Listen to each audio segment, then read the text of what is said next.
आज मुझे ऐसे व्यक्तित्व के ऊपर बोलने का मौका मिला है जिनका विजन जो था बहुत ही ऊंचा था। मैं मौलाना आजाद के परिकल्पनाओं के भारत के बारे में दो मुद्दे में बात करूंगा जो कि अहम है। पहला, जब भारत का पार्टीशन होने वाला था तो 1946 ईस्वी में मौलाना आजाद ने उर्दू मैगजीन चट्टान में अपने एक इंटरव्यू में कहा था कि किसी भी मुल्क की बुनियाद नफरत के ऊपर हो वो मुल्क कभी आपस में दोस्त नहीं हो सकते।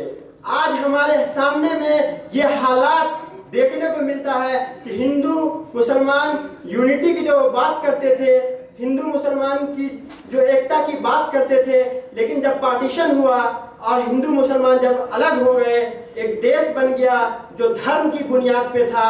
और मौलाना आजाद ने कहा था कि नफरत की बुनियाद पे जो दो देश अलग होंगे वो कभी आपस में दोस्त नहीं होंगे।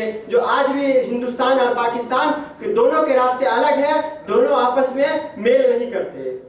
और मौलाना आजाद ने जब पार्टीशन हो गया तो उनको इन पार्टीशन का बहुत दुख था। वो बहुत ही पुरजोर मुखालिफत करते रहे कि इन पार्टीशन नहीं होना चाहिए। लेकिन जब फाइनल कमेटी ने ऑथराइज कर दिया कि अब पार्टीशन होगा ही, तो उसके बाद मौलाना आजाद ने कहा कि हिंदुस्तान के मुसलमानों, हिंदुस्तान को छोड़कर मत जाओ यहाँ से जाने के बाद तुम सुकून से जिंदगी नहीं गुजार सकोगे, क्योंकि यहाँ तुम्हारे आबा व अजदाद ने, तुम्हारे बुजुर्गों ने, तुम्हारे पुरखों ने इस जमीन में अपना खून बहाया है।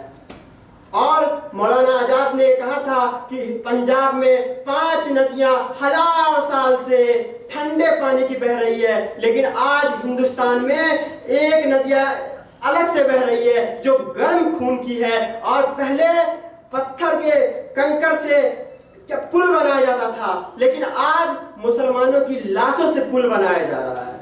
ये बहुत ही अफसोस की बात है। तो हिंदू मुस्लिम एकता की बात जो मौलाना आजाद ने की थी, तो हिंदू मुस्लिम एकता को हम लोगों को बचाने की जरूरत है आज के दौर में, और उसको फैलाने की जरूरत है। मोहब्बत, अमन, भाईचारगी की जरूरत है। दूसरा, उन्होंने जो तालीम का सपना देखा था, वजीर तालीम, पहले वजीर तालीम बनने के बाद मौलाना आजाद ने IIT कायम की कि हिंदुस्तान में लोग तालीम हासिल करने आए। ललित साहित्य अकेडमी की स्थापना की।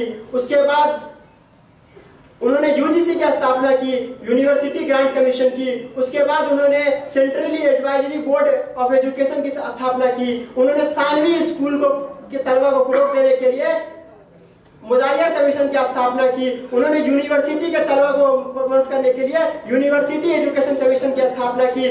उन्होंने एडल्ट एजुकेशन के बारे में बात किया कि जब मतलब क्या हो गया, बच्चे के जब वालिद पढ़े लिखे होंगे, जब बच्चों के मतलब माता और पिता दोनों पढ़े लिखे होंगे, तो तालीम को क्या होगा, तालीम पूरे माहौल में फैल जाएगी। इसलिए उन्होंने एडल्ट एजुकेशन पे फोकस किया।